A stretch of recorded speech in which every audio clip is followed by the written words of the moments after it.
ഇന്ന് ഞാൻ എത്തിയിട്ടുള്ളത് 2021 റിലീസായ ദ ലാബ്രിന്ത് എന്ന ഒരു സ്കൂൾ ഹൊറർ സ്റ്റോറിയുമായിട്ടാണ്. എനിക്കറിയാം സ്കൂൾ ഹൊറർ സ്റ്റോറീസ് നിങ്ങൾക്ക് ഒരുപാട് ഇഷ്ടമാണെന്ന്, അതുകൊണ്ട് നമുക്ക് വേഗം തന്നെ വീഡിയോയിലേക്ക് കിടക്കാം. അതിനു മുന്നേ ഇതുപോലത്തെ വീഡിയോസ് കാണാൻ നിങ്ങൾക്ക് ഇഷ്ടമാണെങ്കിൽ മറക്കാതെ ഇപ്പോൾ തന്നെ നമ്മുടെ ചാനൽ ഒന്ന് സബ്സ്ക്രൈബ് ചെയ്യാം. കഥ തുടങ്ങുന്നത് നമ്മുടെ കഥാനായകനായ ലീഹി അവൻ പുതുതായി ട്രാൻസ്ഫർ ആയി വന്ന സ്കൂളിലേക്ക് എത്തുന്നത് കാണിച്ചുകൊണ്ടാണ്. ഫസ്റ്റ് ഡേ തന്നെ അവൻ വളരെ ലേറ്റ് ആയിട്ടാണ് എത്തുന്നത്. ലേറ്റ് ആയി വരുന്ന കുട്ടികളെ പിടിക്കാനായി അവിടെ ടീച്ചേഴ്സ് നിൽപ്പുണ്ട്. ഇത് ബുദ്ധമതത്തെ അടിസ്ഥാനമാക്കി പ്രവർത്തിക്കുന്ന ഒരു സ്കൂളാണ്. അവിടെ എത്തുമ്പോൾ ലീഹി അറിയാതെ ഒരു പെൺകുട്ടിയെ ഇടിക്കുന്നു. അവളും ലേറ്റ് ആയി ധൃതിയിൽ ക്ലാസ്സിലേക്ക് കയറാൻ വന്ന പെൺകുട്ടിയായിരുന്നു. അവളുടെ പേര് യൂജിൻ എന്നാണ്. സാർ ഈ പെൺകുട്ടിയെ കണ്ടപാടെ സ്കൂളിന്റെ അടുത്ത് താമസിക്കുന്നവരാണല്ലോ ഏറ്റവും ലേറ്റ് ആയിട്ട് വരുന്നതെന്ന് പുറവിറുക്കുന്നുണ്ട്. എന്തായാലും അവൾ ഓടി പോകുന്നു. ലീഹിയെ ഏത് ക്ലാസ്സിലേതാണെന്ന് പറഞ്ഞ സാറ് ചോദിക്കുമ്പോൾ, സാർ ഞാൻ ഇന്ന് ഇവിടെ ജോയിൻ ചെയ്യാനായി വന്നതേ ഉള്ളൂ എന്ന് അവൻ പറയുന്നു. അവന്റെ ഡീറ്റെയിൽസ് ചോദിക്കുന്ന സാറ്, നിന്റെ ക്ലാസ് ടീച്ചർ ഞാനാണ്, എന്തായാലും ആദ്യ ദിവസം തന്നെ ലേറ്റ് ആയിട്ട് വന്നതല്ലേ, മാറി നിൽക്കാനായി പറയുന്നു. അങ്ങനെ അവിടെ നിൽക്കുന്ന സമയം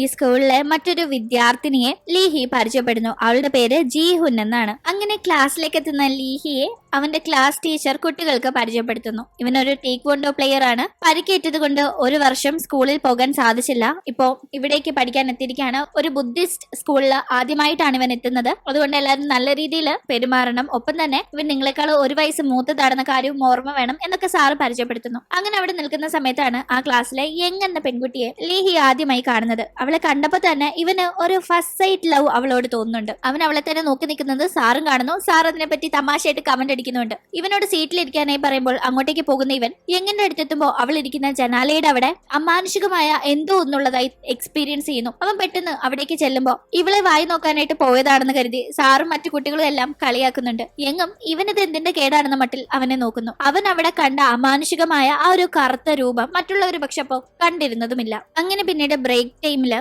കാഫറ്റീരിയയിലായിരുന്നു ലീഹിയും ജീഹുനും ഉണ്ടായിരുന്നത്. ആ ടീം ജീഹുൻ കഴിക്കാനായി വാങ്ങിച്ച പിസ്സ ബ്രെഡ് അവിടേക്ക് എത്തുന്ന മാക്സ് എന്ന ഒരു റൗഡി പയ്യൻ ബലമായി പിടിച്ചു വാങ്ങി കഴിക്കുന്നു. ഇത് കാണുന്ന ലീഹി, നിങ്ങൾക്ക് വേണമെങ്കിൽ മേടിച്ച് കഴിച്ചുകൂടെന്ന് ചോദിച്ച് ഇടയിൽ കയറുമ്പോ മാക്സ് അത് കഴിച്ചോണ്ടിരുന്നത് അവന്റെ കയ്യിലേക്ക് തുപ്പിക്കൊടുക്കുകയാണ്. തൃപ്തിയായോന്ന് മാക്സ് ചോദിക്കുമ്പോ കാശ് തന്നിട്ട് പോയാൽ മതിയെന്ന് ലീഹി പറയുന്നു. അങ്ങനെ ഇവർക്കിടയിൽ അടിയാകും എന്നൊരു അവസ്ഥയാകുന്നു. ആ ടീം അവിടേക്ക് എത്തുന്ന യങ് മാക്സിനോട്, നിന്റെ ഗേൾ ഫ്രണ്ട് ഹോസ്പിറ്റലൈസ്ഡ് ആയിരിക്കുന്ന ഈ സമയത്ത് ഇങ്ങനെ റൗഡിത്തരം കാണിച്ചു നടക്കാൻ നിനക്ക് എങ്ങനെ കഴിയുന്നു? ഒരു വട്ടമെങ്കിലും നിന്റെ ഗേൾ ഫ്രണ്ട് ആയ എന്റെ സഹോദരിയെ ഹോസ്പിറ്റലിൽ ചെന്ന് കാണാൻ നിനക്ക് തോന്നിയെന്ന് അവള് ചോദിക്കുമ്പോൾ മാക്സിന് ഒരു വല്ലായ്മ പോലെ ഫീൽ ആകുന്നു. അവൻ അവിടെ നിന്ന് പ്രശ്നം ഉണ്ടാക്കാതെ ബെല്ലടിക്കുമ്പോൾ തിരികെ പോകുന്നു. അങ്ങനെ എല്ലാവരും അവിടെ നിന്ന് പോയി കഴിയുമ്പോഴാണ് യങ് അവളുടെ ഡയറി വെച്ച കാര്യം, യങ് അവളുടെ ഡയറി മറന്നു വെച്ചിട്ട് പോയ കാര്യം ലീഹി ശ്രദ്ധിക്കുന്നത്. പിന്നീട് നമ്മൾ കാണുന്നത് ഒരു ലേഡി മാർക്കറ്റിലേക്ക് ചെല്ലുന്നതാണ്. അവരൊരു ഇറച്ചിക്കടയുടെ മുന്നിൽ നിന്ന് ഇറച്ചി വാങ്ങാനായി നോക്കുമ്പോൾ ആ കടക്കാരൻ ഇവരുടെ കയ്യിലുള്ള കരിങ്കോഴിയെ മറ്റുമൊക്കെ കണ്ട് ഇവരൊരു പ്രേതോട്ടക്കാരിയായ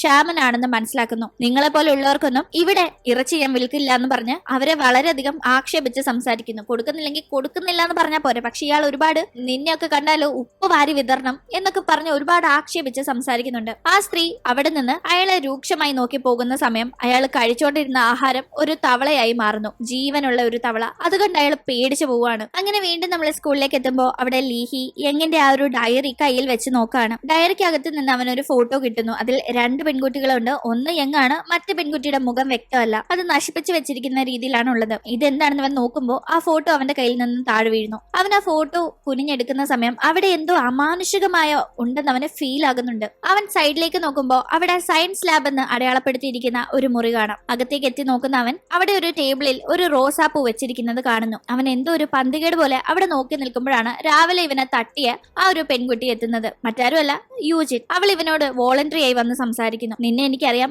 നീ ഇവിടെ പഠിക്കാൻ വരുന്ന കാര്യം എന്റെ ആന്റി പറഞ്ഞിരുന്നു. എന്റെ ആന്റിയാണ് ഇവിടുത്തെ പ്രിൻസിപ്പൽ എന്ന് അവള് പറയാണ്. നീ ആ പ്രേതങ്ങളെ കാണാൻ കഴിവുള്ള പയ്യനല്ലേ എന്ന് പറഞ്ഞ് യൂജിൻ സംസാരിക്കാൻ ശ്രമിക്കുമ്പോ ഇവൻ, നിനക്ക് ആള് മാറിപ്പോയതാ, നീ പറയുന്ന ആരെ പറ്റിയാ എന്തിനെ പറ്റിയാ എന്നൊന്നും എനിക്ക് അറിയില്ല എന്ന് പറഞ്ഞ് അവളുമായിട്ടുള്ള സംഭാഷണം തുടരാൻ താല്പര്യമില്ലാതെ അവിടെ നിന്ന് പോകുന്നു. ആ ഡയറി എങ്ങനെങ്കിലും എങ്ങനെ കൊടുക്കണമെന്ന് കരുതി ലീഹി അവള് തപ്പുമ്പോ അവള് ബാഗും എടുത്ത് ക്ലാസ് കഴിഞ്ഞ് പോകാൻ നിൽക്കുന്നത് അവൻ കാണുന്നു. അവൻ വേഗം തന്നെ ബാഗും എടുത്ത് അവളുടെ പിറകെ ഓടുന്നു. അങ്ങനെ പിന്നീട് നമ്മൾ കാണുന്നത് മാർക്കറ്റിൽ കണ്ട ആ ലേഡിയാണ്. അവരുടെ പേര് മായി എന്നാണ്. അവർ താമസിക്കുന്ന സ്ഥലത്തേക്ക് 2 സ്ത്രീകൾ അവരെ കാണാനായി എത്തുന്നു. ഇവർ ഒരു ഷാമനാണ് എന്നറിയാവുന്ന അവർ അത് സംബന്ധമായ ചില കാര്യങ്ങളെ പറ്റി അവരോട് പറയുമ്പോൾ ഞാനിപ്പോ അത് ചെയ്യുന്നില്ല, അതൊക്കെ നിർത്തിയെന്ന് ഇവർ പറയുന്നു. പക്ഷെ ആ സ്ത്രീകൾ നിങ്ങൾ നിർത്തിയെങ്കിൽ നിങ്ങളുടെ മകൾ ഷാമനായോ എങ്കിൽ ആ പെൺകുട്ടി ഞങ്ങൾക്ക് കണ്ടാൽ മതി എന്ന് പറയുമ്പോഴാണ് അവിടേക്ക് ഒരു കാർ എത്തുന്നത്. ആ കാറിൽ ഉണ്ടായിരുന്ന ആളിനെ കണ്ടപാടെ മായി പേടിച്ച് നിങ്ങളോടല്ലേ പറഞ്ഞത് ഇവിടെ ആരും ഇല്ലെന്ന്, വേഗം പോകുന്നു പറഞ്ഞ് അകത്ത് കയറി കഥ അടയ്ക്കുന്നു. ഈ കാറിൽ ഉണ്ടായിരുന്നത് മൂ എന്ന ഷാമൻസിൽ ഏറ്റവും പ്രഗത്ഭനായ ഒരു വ്യക്തിയാണ്. ആഫ്റ്റർ ലൈഫിലേക്ക് കടക്കാതെ അലഞ്ഞു തിരിഞ്ഞു നടക്കുന്ന ആത്മാക്കളെ പിടിച്ച് ആഫ്റ്റർ ലൈഫിലേക്ക് അയക്കാൻ കഴിവുള്ള ഒരു പ്രഗത്ഭനായ ഷാമൻ. ഇതേ ടീം ഈ മൂവിന്റെ വരവ് കാത്തിരിക്കുകയാണ് ലീഹിയൊക്കെ പഠിക്കുന്ന സ്കൂളിലെ പ്രിൻസിപ്പൽ. ആ പ്രിൻസിപ്പലിന്റെ അനന്തരവളായ യൂജിൻ പ്രിൻസിപ്പലിന്റെ അടുത്ത് ചെന്ന് ഞാൻ ആ പയ്യനെ കണ്ടിരുന്നു ലീഹി, അവനോട് ഞാൻ സംസാരിക്കാൻ ശ്രമിച്ചപ്പോ അവൻ എന്നെ അവോയ്ഡ് ചെയ്തു പോയി. അവന് ആത്മാക്കളെ കാണാൻ കഴിയുന്നുണ്ടെന്ന് അവന്റെ സംസാരത്തിൽ നിന്ന് എനിക്ക് മനസ്സിലായി. പക്ഷെ ഞാൻ അതിനെപ്പറ്റി അവനോട് ചോദിക്കുമ്പോൾ അവനത് അവോയ്ഡ് ചെയ്തു പോവുകയാണ് ചെയ്തത് എന്നെല്ലാം അവള് പറയുമ്പോ ഞാനിപ്പോ മൂവിന്റെ വരവ് കാത്തിരിക്കുക. അദ്ദേഹം വന്നാലേ ഈ പൗർണമിയിൽ അതിനെ നമുക്ക് പിടികൂടാൻ സാധിക്കൂ. ഇത്തവണ നമ്മൾ ചാൻസ് മിസ്സാക്കിയാൽ പിന്നീട് ഒരിക്കലും അതിനെ നമുക്ക് കീഴ്പ്പെടുത്താൻ സാധിക്കില്ലെന്ന് പ്രിൻസിപ്പൽ എന്തിനെയോ പറ്റി പറയുന്നു. എന്തിനെ പറ്റിയാണെന്ന് ഇപ്പൊ വ്യക്തമാവുന്നില്ല. എന്തായാലും അത് ഈ സ്കൂളിനെ ചുറ്റിപ്പറ്റിയുള്ള എന്തോ ഒരു അമാനുഷിക കാര്യമാണെന്ന് നമുക്ക് മനസ്സിലാക്കാം. പ്രിൻസിപ്പൽ യൂജിന് ഒരു ആയുധം കൊടുത്ത ശേഷം എപ്പോഴും ലീഹിയിൽ ഒരു കണ്ണ് വേണം, നിന്നെ കൊണ്ട് പറ്റുന്ന രീതിയിൽ അവനെ പ്രൊട്ടക്ട് ചെയ്യണമെന്നും പറയുന്നു. ഈ യൂജിനും പ്രിൻസിപ്പളും എല്ലാവരും ഷാമൻസിനെ പോലെ പ്രേതങ്ങൾക്കെതിരെ പൊരുതുന്ന ഒരു പരമ്പരയിൽ നിന്ന് വന്നവരാണ്. പക്ഷെ ലീഹിയെ പോലെ പ്രേതങ്ങളെ കാണാൻ യൂജിന് കഴിയില്ല. പക്ഷെ അവൾക്ക് അവയുടെ സാന്നിധ്യം സെൻസ് ചെയ്യാനായി സാധിക്കും. പിന്നീട് നമ്മൾ കാണുന്നത് എങ്ങനെയാണ് അവൾ ഹോസ്പിറ്റലിൽ അഡ്മിറ്റ് ആയിരിക്കുന്ന അവളുടെ സഹോദരിയുടെ അടുത്താണുള്ളത്. സഹോദരിക്ക് എന്താണ് സംഭവിച്ചതെന്ന് യങ് സഹോദരിയുടെ അടുത്ത് നിന്ന് സങ്കടപ്പെട്ട് സ്വയം സംസാരിക്കുന്നതിൽ നിന്ന് നമുക്ക് മനസ്സിലാവുന്നത് എന്തോ ഒരു കാരണം കൊണ്ട് സഹോദരി ആത്മഹത്യക്ക് ശ്രമിച്ചു എന്നതാണ്. പക്ഷെ എന്തിനു വേണ്ടി എന്നത് വ്യക്തമല്ല. അത് എങ്ങനെയും അറിയില്ല. എന്തിനാ നീ അന്ന് രാത്രി അങ്ങനെ ചെയ്തത്, അന്ന് രാത്രി എന്താ അങ്ങനെ സംഭവിച്ചതെന്നെല്ലാം അവൾ സഹോദരിയെ നോക്കി സങ്കടപ്പെട്ടുകൊണ്ടിരിക്കുന്നു. പിന്നീട് അവൾ അവളുടെ ബാഗ് തുറക്കുമ്പോഴാണ് ഡയറി മിസ്സായ കാര്യം ഓർമ്മ വരുന്നത്. ഇതേ ടീം അവളുടെ ഡയറി ഒരു സ്ഥലത്തിരുന്ന് വായിക്കാനായി നോക്കുകയായിരുന്നു ലീഹി. അവൻ അതിന്റെ താളുകൾ മറിച്ച് എന്തോ ഒന്ന് വായിക്കാനായി വരുമ്പോഴേക്കും അവനിരുന്ന റൂമിന്റെ ജനാലയിലേക്ക് ഒരു കാക്ക വന്നിടിച്ച് മരിക്കുന്നു. അതവൻ കാണുന്നുണ്ട്. അങ്ങനെ പിന്നീട് രാത്രി സമയം സ്കൂളിൽ മുന്നേ നമ്മൾ കണ്ട മാക്സും അവന്റെ മറ്റ് റൗഡി കൂട്ടുകാരും ഒളിച്ചിരുന്ന് മദ്യപിക്കുകയാണ്. ഇതേ ടീം അവിടെ തന്നെ ഈ കൂട്ടത്തിലെ ഒരു പയ്യൻ ഭീഷണിപ്പെടുത്തി എനിക്ക് നിന്നെ കാണണം, അതുകൊണ്ട് ഇന്ന സ്ഥലത്ത് വരണമെന്ന് പറഞ്ഞതിനെ തുടർന്ന് ജീഹുനോടും വരാൻ പറഞ്ഞിട്ടുണ്ടായിരുന്നു. ജീഹുന് പക്ഷെ ചെല്ലാനൊക്കെ പേടിയായതുകൊണ്ട് അവള് പോകണ്ടെന്ന് കരുതിയപ്പോ സുൻഹ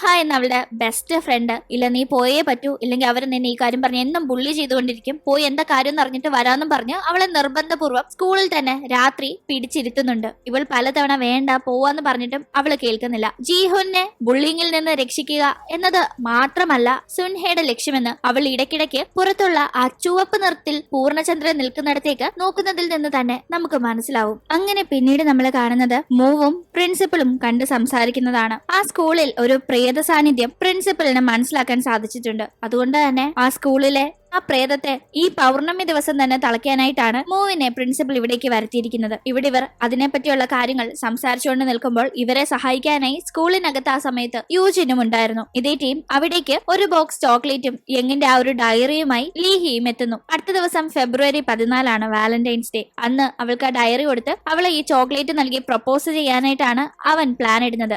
അതിന് ആ ഒരു ഡയറിയും ചോക്ലേറ്റും സ്കൂളിൽ അടുത്ത ദിവസം കുട്ടികൾ വരുന്നതിന് മുന്നേ അവൾക്ക് കിട്ടുന്ന രീതിയിൽ വെക്കാനായിട്ടാണ് അവൻ ഇപ്പോൾ ഇങ്ങോട്ടേക്ക് വന്നിരിക്കുന്നത്. വരുന്ന സമയം ഇവിടെ ഇങ്ങനെ പ്രിൻസിപ്പളും മൂവും പ്രേതത്തെ പിടിക്കാൻ വരുന്ന കാര്യമോ അവരെ സഹായിക്കാൻ ഇവിടെ യൂജിനുള്ള കാര്യമോ അല്ലെങ്കിൽ അവൻ മുന്നേ പരിചയപ്പെട്ട് ജീഹുൻ അവളുടെ സുഹൃത്തായ സുൻഹയുടെ കൂടെ ഇവിടെ ഉള്ള കാര്യമോ ആ റൗഡി പിള്ളേരും ഗ്യാങ്ങും ഇവിടെ ഉള്ള കാര്യമോ ഒന്നും തന്നെ അവൻ അറിയില്ല. ലീഹിയെ സ്കൂളിൽ വെച്ച് സെക്യൂരിറ്റി ഗാർഡ് കാണുന്നു. അയാൾ അവന്റെ അടുത്തേക്ക് വരുമ്പോൾ ആദ്യം അവൻ സ്കൂളിലേക്ക് അതിക്രമിച്ച് കയറിയതിന് തന്നെ പുറത്താക്കാൻ വരികയാണ് എന്നാണ് കരുതിയതെങ്കിലും അയാൾ അടുത്തേക്ക് വരുമ്പോഴാണ് അയാളുടെ മുഖത്തെ ആ ഒരു പ്രേതരൂപം കണ്ട് അവൻ ഭയപ്പെടുന്നത്. അയാൾ പോസസ്ഡ് ആയി ഇവനെ ആക്രമിക്കാനായി വരികയാണെന്ന് മനസ്സിലാക്കുന്ന അവൻ അയാളിൽ നിന്ന് ഓടി ഒളിക്കാനായി ഒരു മുറിയിൽ കയറിയിരിക്കുന്നു. ഇതേ ടീം ഇവിടെ ഡ്രിങ്ക്സ് അടിച്ച് പതിയെ മയങ്ങി പോയിട്ടുണ്ടായിരുന്നു മാക്സും അവന്റെ റൗഡി കൂട്ടുകാരും. അവര് പതിയെ ഉണരുന്ന സമയത്താണ് അവർക്ക് മനസ്സിലാവുന്നത് അവർ എവിടെ ഇരുന്നാണോ ഡ്രിങ്ക്സ് അടിച്ചുകൊണ്ടിരുന്നത് ആ ഒരു സ്ഥലത്തല്ല അവരിപ്പോൾ ഉള്ളത്. ഇവിടെ ഒരു പെൺകുട്ടി കുറച്ച് നാളുകൾക്ക് മുന്നേ ദുർമരണപ്പെട്ടിട്ടുണ്ടായിരുന്നു. അവൾ തീ പിടിച്ച് മരിച്ച ആ ഒരു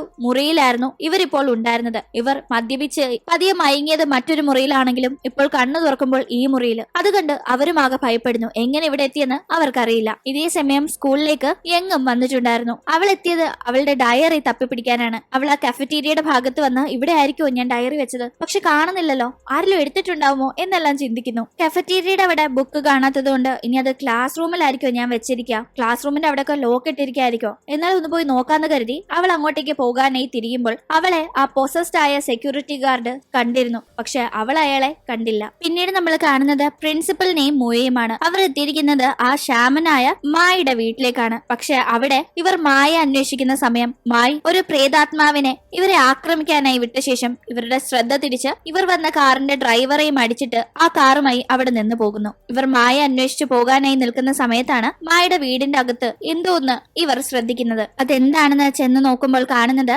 മരണപ്പെട്ട തന്റെ മകളുടെ ആത്മാവിനെ തിരികെ കൊണ്ടുവന്ന് മകളെ പുനർജനിപ്പിക്കാനായി ശ്യാമനായിരുന്ന മായി ചില ദുർമന്ത്രവാദങ്ങളൊക്കെ ചെയ്തതിന്റെ അടയാളങ്ങളാണ്. അവരുടെ പവർ അവർ ദുർവിനിയോഗിച്ച് ആ സ്കൂളിലെ കുട്ടികളെ കൊന്ന് അവരുടെ സഹപാഠിയായിരുന്ന എന്നാൽ മരണപ്പെട്ട തന്റെ മകളെ പുനർജനിപ്പിക്കാനായി അവർ ശ്രമിച്ചു. അതിന്റെ അവശേഷിപ്പുകൾ ഇവിടെ കാണുന്ന മോയ് ഉടനെ തന്നെ കൂടെയുള്ള പ്രിൻസിപ്പലിനോട് എത്രയും പെട്ടെന്ന് സ്കൂളിലേക്ക് പോകും, അവിടെയാണ് വൻ ആപത്ത് നടക്കാൻ പോകുന്നതെന്ന് പറയുന്നു. മോ ഇവിടെ തന്നെ ഇരുന്ന് ആ ആത്മാവിനെ തടയാനായി മന്ത്രങ്ങൾ ഉരുവിടുന്നു. ഇതേ സമയം മാക്സും കൂട്ടുകാരും പെട്ടുകിടക്കുന്ന മുറിയിൽ അവന്റെ ഒരു കൂട്ടുകാരന് പെട്ടെന്ന് വളരെ വയ്യാഴിക വരുന്നു. അവൻ രക്തം നിർത്താതെ ഛർദ്ദിച്ചുകൊണ്ടേയിരിക്കുന്നു. ഇത് കണ്ട് മാക്സും കൂട്ടുകാരും പേടിച്ച് കതക് തല്ലി തുറക്കാൻ നോക്കുന്നുണ്ടെങ്കിലും നടക്കുന്നില്ല. ആ റൂമിൽ നിന്ന് അവർക്ക് ഒരു രീതിയിൽ പുറത്തെത്താൻ സാധിക്കുന്നില്ല. ഇവൻ നിർത്താതെ രക്തം ഛർദ്ദിച്ചുകൊണ്ടേയിരിക്കുകയാണ്. ആ സമയത്ത് അവരിൽ ഒരാളുടെ കയ്യിലെ ഫോണിൽ അവർ മുന്നേ മായിയുടെ മകൾ മരിക്കുന്നതിന് മുന്നേ അവളെ ബുള്ളി ചെയ്തപ്പോ എടുത്ത ഒരു വീഡിയോ ഉണ്ടായിരുന്നു. ആ വീഡിയോ തനിയെ പ്ലേ ആവുകയും ഫോൺ അയാൾ പേടിച്ച് താഴെ ഇടുകയും ചെയ്യുന്നു. ഇവന്റെ രക്തത്തിലേക്ക് ആ ഫോൺ സ്പർശിക്കുന്ന ആ സമയത്ത്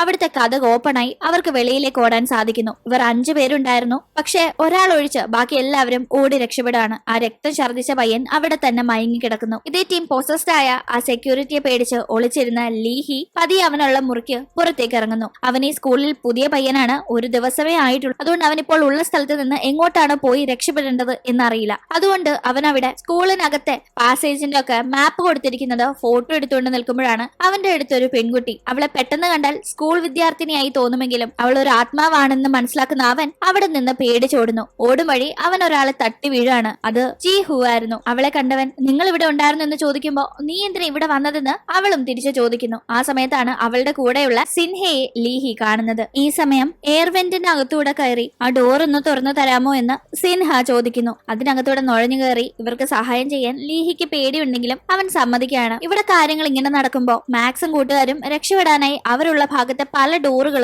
തട്ടി നോക്കുന്നുണ്ട്. പക്ഷെ അതെല്ലാം ലോക്കായിരുന്നു. ഇനി പുറത്തേക്ക് നമ്മൾ എങ്ങനെ കിടക്കും അവർ ആലോചിച്ച് നിൽക്കുമ്പോഴാണ് ആ കൂട്ടത്തിലെ പെൺകുട്ടിക്ക് ബാത്റൂമിൽ പോകാൻ തോന്നുന്നത്. അവൾ കൂട്ടുകാരോട് പുറത്തു നിൽക്കാൻ പറഞ്ഞ ബാത്റൂമിൽ കയറുന്നു. അവിടെ വെച്ച് അവളെ ഒരു പ്രേതം ആക്രമിക്കുകയാണ്. തുടർന്ന് അവളുടെ നിലവിളി കേട്ട് പുറത്തുണ്ടായിരുന്ന കൂട്ടുകാർ അകത്തെത്തുമ്പോൾ കാണുന്ന കാഴ്ച വളരെ കൊടൂരമായി കൊല്ലപ്പെട്ട് കിടക്കുന്ന ആ പെൺകുട്ടിയാണ്. അവരിത് കണ്ട് പേടിച്ചോടുന്നു. മുന്നേ ഇവരുടെ കൂട്ടത്തിലെ ഒരു പയ്യൻ മരിച്ചപ്പോഴും ഇപ്പോൾ ഈ പെൺകുട്ടി മരിച്ചപ്പോഴും മായി ദുർമന്ത്രവാദം ചെയ്ത് അവരുടെ മകളുടെ ആത്മാവിനെ പുനർജീവിപ്പിക്കാനായി ശ്രമിച്ച് ആ ഒരു മുറിയിൽ വെച്ചിരുന്ന കുറച്ച് ആൾ രൂപങ്ങൾ ഉണ്ടായിരുന്നു. അതിൽ 2 എണ്ണം തീ കത്തി നശിക്കുന്നുണ്ട്. അവിടെ വെച്ചിരിക്കുന്ന അത്രയും ആൾ രൂപങ്ങൾ തീ കത്തി നശിക്കുന്ന അത്രയും കുട്ടികൾ ഇവിടെ കൊല്ലപ്പെടും. പക്ഷെ ഇതുവരെ 2 പേരെ അപകടത്തിൽ പെട്ടിട്ടുള്ളൂ. മറ്റുള്ളവരെ വേട്ടയാടാനായി പ്രേതം എപ്പോഴും ഇവിടെ കാത്തിരിക്കുകയാണ്. പക്ഷെ അതറിയാതെ ലീഹി ആ എയർവെന്റിനകത്തൂടെ തന്നെ പൊക്കോണ്ടിരിക്കുകയായിരുന്നു. ലീ അങ്ങനെ എയർവെന്റിലൂടെ സിൻഹ പറഞ്ഞ സ്ഥലത്തേക്ക് എത്തുന്നുണ്ട്. ആ സമയം അവിടെ അവൻ ജീഹുവിനെ കാണുന്നു. ഒപ്പം തന്നെ അവിടെ ആ സെക്യൂരിറ്റി ഗാർഡും കൂടി ഇവർക്ക് നേരെ വരുന്നത് കാണുന്ന അവൻ ആ സെക്യൂരിറ്റി ഗാർഡിന്റെ കയ്യിൽ പെടാതിരിക്കാനായി അവളുമായി അവിടെ നിന്ന് ഓടി രക്ഷപ്പെട്ട് ഒരു മുറിയിൽ കയറി വിളിക്കുന്നു. ഈ ടീം അവൾ സെക്യൂരിറ്റി ഗാർഡ് നമ്മളെ കണ്ടാൽ ഈ സമയത്ത് സ്കൂളിൽ വന്നതിന് സസ്പെൻഷൻ നമുക്ക് കിട്ടുമെന്ന് പറയുന്നു. ആ സെക്യൂരിറ്റി ഗാർഡിന്റെ കണ്ണ് നീ ശ്രദ്ധിച്ചില്ലേ? കണ്ടാൽ തന്നെ പേടിപ്പെടുത്തുന്ന പോലെ ഉണ്ടായിരുന്നു എന്ന് അവൻ പറയുമ്പോ ചുമ്മാ പേടിപ്പിക്കാതെ എന്നുള്ളത് നിസ്സാരമായി എടുക്കുന്നു. ഇവന് മാത്രമേ ഇവിടെ പ്രേതത്തിന്റെ സാന്നിധ്യം ഇപ്പോൾ എക്സ്പീരിയൻസ് ചെയ്യാൻ സാധിക്കുന്നുള്ളൂ. പക്ഷെ അത് അവന്റെ കൂടെയുള്ള ജീഹുനും മനസ്സിലാകുന്നില്ല. എന്തായാലും തൽക്കാലം ഇവരിപ്പോൾ സെക്യൂരിറ്റി ഗാർഡിന്റെ കയ്യിൽ നിന്ന് രക്ഷപ്പെട്ടു. ഇതേ സമയം മാക്സും അവന്റെ 2 കൂട്ടുകാരും ഓടി രക്ഷപ്പെടാനായി ശ്രമിക്കുമ്പോൾ അതിൽ അടുത്ത ആളെയും പ്രേതം വേട്ടയാടുന്നു. മോയ് മന്ത്രങ്ങൾ കൊണ്ട് ആ ആത്മാവിനെ തടയാനായി ശ്രമിക്കുന്നതൊക്കെ വെറുതെ ആയിക്കൊണ്ടിരിക്കുകയാണ്. അയാളുടെ മുന്നിലിരുന്ന അടുത്ത ആൾ രൂപവും കത്തി നശിക്കുന്നു. ഇവിടെ അടുത്ത മരണം നടന്നതിന്റെ സൂചനയാണത്. മന്ത്രങ്ങൾ ഉരുവിട്ടുകൊണ്ട് വന്നുകൊണ്ടിരിക്കുന്നതിനനുസരിച്ച് ആത്മാവ് മോയെ വീക്കാക്കിക്കൊണ്ടേയിരിക്കുന്നു. അയാളുടെ കാതുകളിൽ നിന്നും വായിൽ നിന്നുമെല്ലാം രക്തമൊലിക്കുന്നുണ്ടായിരുന്നു. ഇതേ സമയം തന്റെ ഡയറി അന്വേഷിച്ച് ക്ലാസ് റൂമിലേക്ക് എത്തുന്ന യങ് അവിടെ പതിയെ മയങ്ങിപ്പോവാണ്. പിന്നീട് മയക്കമുണരുന്ന അവൾ ഞാനെന്ത് ഇവിടെ ഇരുന്ന് മയങ്ങിപ്പോയതെന്ന് ആലോചിക്കുമ്പോഴാണ് അവിടെ കൂടി ഇവളുടെ സഹോദരി നടക്കുന്നത് പോലെ അവൾക്ക് തോന്നുന്നത്. പക്ഷെ തന്റെ സഹോദരി ഹോസ്പിറ്റലിലല്ലേ, പിന്നെ ഇതാരാ തന്റെ സഹോദരിയുടെ രൂപത്തിലെന്ന് ചിന്തിച്ച് അവൾ ആ രൂപത്തെ പിന്തുടരാൻ തുടങ്ങുന്നു. ഇതേ ടീം അധികം നേരം ഇതുപോലെ ഒളിച്ചിരിക്കാൻ കഴിയില്ല എന്ന് പറഞ്ഞ് ലീഹി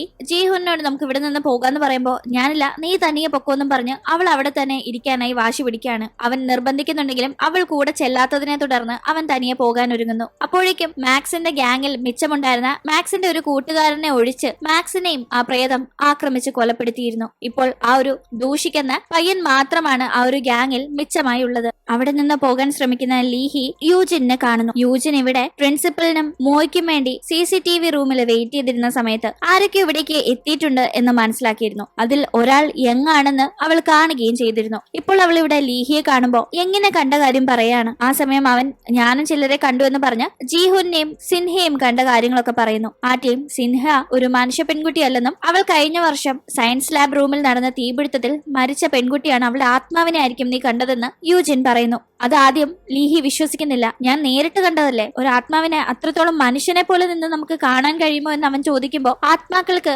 അതുപോലെ പല മറിമായങ്ങളും നടത്തി മനുഷ്യരെ വിഡ്ഢിയാക്കാൻ എളുപ്പമാണെന്ന് യൂജിൻ പറയുന്നു. ഇവനത് വിശ്വസിക്കുന്നില്ല. ആ സമയത്താണ് കറക്റ്റായി വീണ്ടും ചില പ്രേതാത്മാക്കൾ ഇവരെ ആക്രമിക്കാനായി എത്തുന്നത്. തന്റെ കയ്യിൽ മുന്നേ പ്രിൻസിപ്പൽ തന്ന മാന്ത്രിക വടി ഉണ്ടായിരുന്ന യൂജിൻ അതുകൊണ്ട് അവയെ തടുത്ത് ലീഹിയുമായി ഓം എന്ന് എഴുതിയിരിക്കുന്ന ഒരു മുറിക്കകത്തേക്ക് കയറി പോകുന്നു. ഈവിൾ സ്പിരിറ്റുകൾക്ക് ഈ ഓം ചിഹ്നത്തെ മറികടന്ന് വരാൻ സാധിക്കില്ല. എന്തായാലും നമുക്ക് അധികം നേരം ഇവിടെ ഇങ്ങനെ നിൽക്കാൻ സാധിക്കില്ല. അതുകൊണ്ട് നമുക്ക് പുറത്തേക്ക് പോകാം. പോകുന്നതിന് മുന്നേ എങ്ങനെ ഇവിടെ കണ്ടതുകൊണ്ട് തന്നെ അവളെ നമുക്ക് അന്വേഷിക്കാം. കണ്ടെത്താൻ സാധിച്ചില്ലെങ്കിൽ അവൾ ഇവിടെ നിന്ന് പോയിട്ടുണ്ടാകാം. അതുകൊണ്ട് നമുക്ക് ഉടനെ പോകണമെന്ന് പറഞ്ഞ് ഇവർ രണ്ട് വഴിക്കായി പിരിഞ്ഞ് എങ്ങനെ അന്വേഷിക്കാനായി തുടങ്ങുന്നു. ഈ സമയത്താണ് അവിടേക്ക് പ്രിൻസിപ്പളും എത്തുന്നത്. അങ്ങനെ എങ്ങനെ അന്വേഷിച്ച് ഓടി നടക്കുന്ന ലീഹിയെ ഡൂഷിക്ക് കാണാണ്. അവനും ഇവരുടെ പിറകെ ഓടുന്നു. പക്ഷെ ഇവരുടെ ഒപ്പം എത്താൻ സാധിക്കാത്ത അവനെ ആ പ്രേതാത്മാവ് കൊലപ്പെടുത്തുകയാണ്. അങ്ങനെ അവിടെ ഉണ്ടായിരുന്ന ആ അവസാന ആൾ രൂപവും ഇവന്റെ ജീവൻ നഷ്ടപ്പെടുന്ന സമയം നശിക്കുന്നതായി നമുക്ക് കാണാം. ഇതേ ടീം എങ്ങനെ അന്വേഷിച്ച് നടന്ന ലീഹി സ്കൂളിന്റെ പൂൾ ഏരിയയുടെ അവിടെയാണ് എത്തുന്നത്. അവിടെ വരുമ്പോ അവൻ കാണുന്ന കാഴ്ച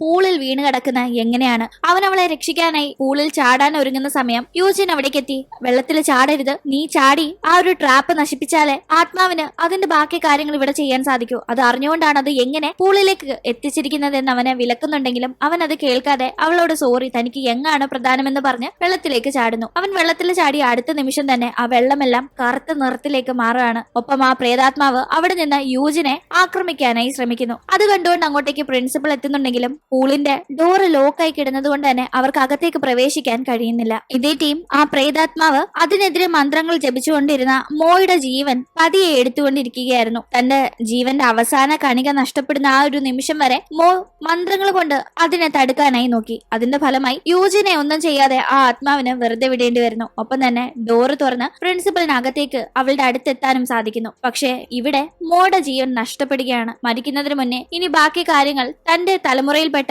ലീഹിയുടെ കയ്യിലാണെന്ന് ആശ്വസിച്ചുകൊണ്ടാണ് മോ മരിക്കുന്നത്. ഇതേ സമയം എന്തുകൊണ്ടാണ് പൂളിലേക്ക് ചാടിയ ലീഹി തിരികെ വരാത്തത്, അവൻ എന്തെങ്കിലും പറ്റുമോ എന്ന് യൂജിൻ ആകെ ഭയപ്പെടുന്നു. കാരണം അവൻ പൂളിലേക്ക് ചാടുന്നത് അവൾ കണ്ടിരുന്നു. പക്ഷെ ഇത്രയും നേരമായും അവൻ തിരിച്ചെത്തിയിട്ടില്ല. ഒപ്പം പൂളിൽ കിടന്ന യങ് എവിടെയെന്നും അറിയില്ല. പൂളിലേക്ക് ചാടിയ ലീ ഇപ്പോൾ ഉള്ളത് റിയൽ വേൾഡിലല്ല, മറിച്ച് എന്താണ് ഈ സ്കൂളിൽ അന്ന് നടന്നത്, ഒരു പെൺകുട്ടിയുടെ മരണത്തിനും മറ്റൊരു പെൺകുട്ടി വളരെ സീരിയസ് ആയി ഹോസ്പിറ്റലൈസ്ഡ് ആകാനും കാരണമായ ആ ഇൻസിഡന്റുകൾ എന്താണെന്ന ഫ്ലാഷ് ബാക്കിലേക്കാണ്. അവനിപ്പോൾ യഥാർത്ഥത്തിൽ ആ ഒരു സമയത്ത് ഉണ്ടായിരുന്നത് പോലെ അവന് നടന്ന കാര്യങ്ങൾ വ്യക്തമായി കാണാം. സിൻഹ എന്ന ആ പെൺകുട്ടിക്ക് കുട്ടിക്കാലം മുതലേ അവളുടെ അമ്മ ഒരു ഷാമനാണ്, പ്രേതങ്ങളെ ഓടിക്കുന്ന ഒരു സ്ത്രീയാണ് എന്ന കാര്യം കൊണ്ട് തന്നെ സ്കൂളിലൊക്കെ ഒരുപാട് ബുള്ളിങ് സഹിക്കേണ്ടി വന്നിട്ടുണ്ട്. അതുകൊണ്ട് തന്നെ സ്കൂളിലൊന്നും അവളെ കുട്ടികൾ അടുപ്പിക്കാറേ ഉണ്ടായിരുന്നില്ല. അങ്ങനെ ആ സ്കൂളിലെ പഠിത്തം വളരെ പ്രയാസമേറി വന്ന അവളെ വീട്ടിൽ നിന്ന് കുറച്ച് ദൂരെയായുള്ള ബുദ്ധിസ്റ്റുകൾ നടത്തുന്ന ഒരു സ്കൂളിലേക്ക് അമ്മ കൊണ്ടുവന്നാക്കി. അവിടെ ആർക്കും തന്നെ ഇവളുടെ അമ്മ ശ്യാമനാണെന്ന കാര്യവും അറിയില്ലായിരുന്നു. അതുകൊണ്ട് തന്നെ ആദ്യം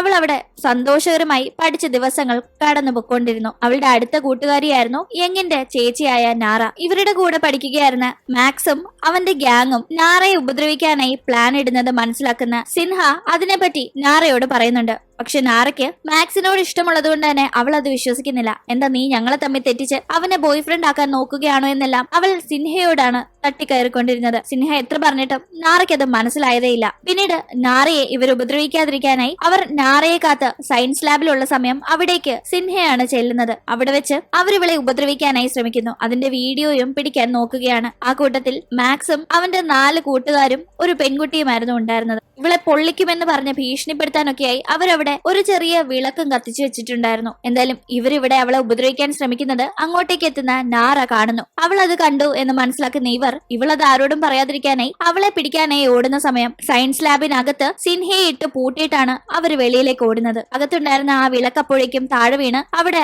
തീ കത്താനായി തുടങ്ങിയിട്ടുണ്ടായിരുന്നു. അങ്ങനെ പൂട്ടിക്കിടന്ന ആ മുറിയിൽ നിന്ന് പുറത്തേക്ക് ഓടാൻ സാധിക്കാതെ ഒരു സഹായവും ലഭിക്കാതെ അവിടെ കിടന്ന് ജീവനോടെ വെന്തു മരിക്കുകയായിരുന്നു സിൻഹ. അങ്ങനെ പോലീസ് അന്വേഷിക്കാനായി എത്തി. ആ സമയത്ത് നാറയെ മാക്സും കൂട്ടുകാരും ഒന്നും തന്നെ ചെയ്തിരുന്നില്ല. അവളെ സംരക്ഷിക്കാനായി ശ്രമിച്ച് വെന്തു മരിക്കേണ്ടി വന്ന സിൻഹയ്ക്ക് വേണ്ടി സത്യങ്ങൾ പോലീസുകാരോട് വെളിപ്പെടുത്താതെ അവൾ എങ്ങനെ മരിച്ചതെന്ന് എനിക്കറിയില്ല. അവൾ ഒരു ഷ്യാമന്റെ മകളായതുകൊണ്ട് തന്നെ അവളെ കുട്ടികളൊന്നും തന്നെ അടുപ്പിക്കാറില്ലായിരുന്നു. പിന്നെ ഞാൻ സഹതാപത്തിന്റെ പുറത്താണ് അവളോട് കൂട്ടുകൂടി നടന്നത്. അല്ലാതെ അവൾ മരിച്ചത് എങ്ങനെയാണെന്ന് എനിക്കറിയില്ലെന്ന് നാറ വലിയൊരു കള്ളം പറഞ്ഞു. ഈ കാര്യങ്ങളൊക്കെ അറിയാവുന്ന സിൻഹയുടെ അമ്മയായ മായി അന്നു മുതൽ അവരുടെ മകളുടെ മരണത്തിന് ഉത്തരവാദികളായ ആ 5 പേരെയും ഒപ്പം തന്നെ തന്റെ ജീവൻ രക്ഷിക്കാൻ ശ്രമിച്ചിട്ടും തിരിച്ചൊരു നന്ദി പോലും കാണിക്കാഞ്ഞ് ആ നാറയോടും പകരം വീട്ടാനായാണ് ദുർമന്ത്രവാദങ്ങൾ ചെയ്ത് സിൻഹയുടെ ആത്മാവിനെ അവരുടെ ജീവൻ ബലികൊടുത്ത് പുനർജീവിപ്പിക്കാനായി ശ്രമിച്ചത്. ഇപ്പോൾ ഈ നടന്ന കാര്യങ്ങളെല്ലാം ലീ കാണുന്നതിനോടൊപ്പം തന്നെ യെങ്ങിനും കാണാൻ സാധിക്കുന്നുണ്ട്. അവളും ആ പൂളിൽ ലീയോടൊപ്പം തന്നെ ഉണ്ടായിരുന്നല്ലോ. ഇത് കാണുന്ന യെങ്ങിന് ഇത്രയും നാള് അവളുടെ സഹോദരിക്ക് എന്താണ് പറ്റിയത്, എന്തിനാണ് സഹോദരി ആത്മഹത്യ ചെയ്യാൻ ശ്രമിച്ചത് എന്നറിയണമെന്നുണ്ടായിരുന്നു. പക്ഷെ തന്റെ സഹോദരി ഇത്രയേറെ നീചയായ ഒരു കൂട്ടുകാരിയായിരുന്നു. സ്വന്തം ജീവൻ പോലും നോക്കാതെ തന്നെ രക്ഷിക്കാൻ ശ്രമിച്ച തന്റെ കൂട്ടുകാരിക്ക് നീതിക്ക് വേണ്ടി പോലും ഒരു വാക്ക് മിണ്ടാത്തവളായിരുന്നു എന്ന്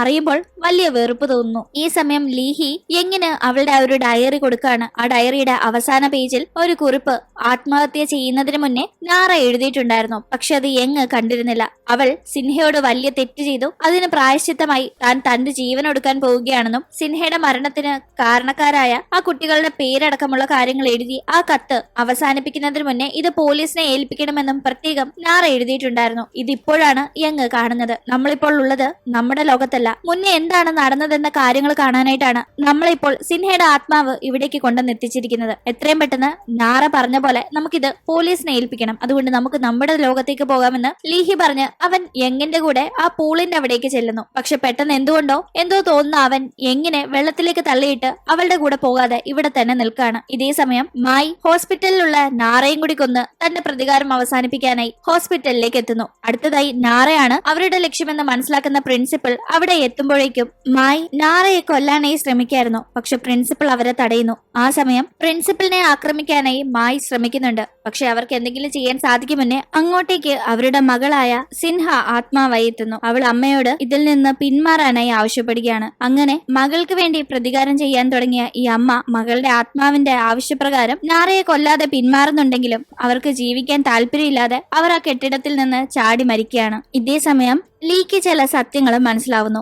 അവൻ മൂ എന്ന നമ്മൾ മുന്നേ കണ്ട ഷാമൻസിലെ പ്രധാനിയായ അദ്ദേഹത്തിന്റെ ചെറുമകനാണ്. പക്ഷെ അത് ലീഹിക്ക് അറിയില്ലായിരുന്നു. ഷാമൻസിന്റെ കുടുംബത്തിൽപ്പെട്ട കുട്ടികളെല്ലാം കുട്ടിക്കാലത്ത് കൂട്ടുകാരിൽ നിന്ന് ഒരുപാട് ഒറ്റപ്പെടലുകൾ സഹിക്കേണ്ടി വരാറുണ്ട്. അതുകൊണ്ട് അവരൊക്കെ ആ ഒരു ഷാമൻ എന്ന കാര്യത്തോടെ വെറുപ്പ് കാണിച്ച് അതിൽ നിന്ന് പിന്മാറാൻ ശ്രമിക്കുന്നവരായിരുന്നു. ലീഹിയുടെ അച്ഛനും അതേ കണക്ക് ചെയ്ത ഒരാളാണ്. അതുപോലെ തന്റെ ചെറുമകനാകാതിരിക്കാനായി ലീഹിയുടെ അച്ഛൻ മരിച്ച ശേഷം അന്ന് കുട്ടിയായിരുന്ന ലീഹിയെ കുടുംബത്തിൽ വളർത്താതെ അവനെ ഒരു അനാഥാലയത്തിലാണ് മുത്തശ്ശൻ വളർത്തിയത്. അവനൊരു അഡൽട്ടായി മാറിക്കഴിയുമ്പോൾ അവന്റെ ഉള്ളിലെ ഷാമൻസിന്റെ പവർ അവന് സ്വയം തിരിച്ചറിയാനാകുമെന്നും അന്നേ അവനിത് ഉൾക്കൊള്ളാൻ സാധിക്കൂ, അതുവരെ അവൻ ഇത് അറിയണ്ടേന്നും മുത്തശ്ശൻ തീരുമാനിച്ചിരുന്നു. ഇപ്പോൾ ആ സത്യങ്ങളെല്ലാം ലീഹിക്ക് മനസ്സിലാകുന്നു. മുന്നേ മരിച്ച മൂവിന്റെ ആത്മാവാണ് ലീഹിയോട് ഇപ്പോൾ ആ കാര്യം തുറന്നു പറയുന്നത്. അങ്ങനെ പിന്നീട് ലീഹി ഈ സത്യം അറിഞ്ഞ ശേഷം റിയൽ വേൾഡിലേക്ക് എത്തുന്നു. അപ്പോൾ അവനെ അവിടെ കാത്ത് യൂജിൻ ഇരിപ്പുണ്ടായിരുന്നു. കൂടെ യങ്ങും. യൂജിൻ ലീഹിയെ പറ്റി ഓർത്ത് വളരെയധികം ടെൻഷനിലായിരുന്നു. അവനെ പൂളിൽ ചാടിയ ശേഷം കാണാതായ ഓരോ സെക്കൻഡും ഇവിടെ ഇരുന്ന്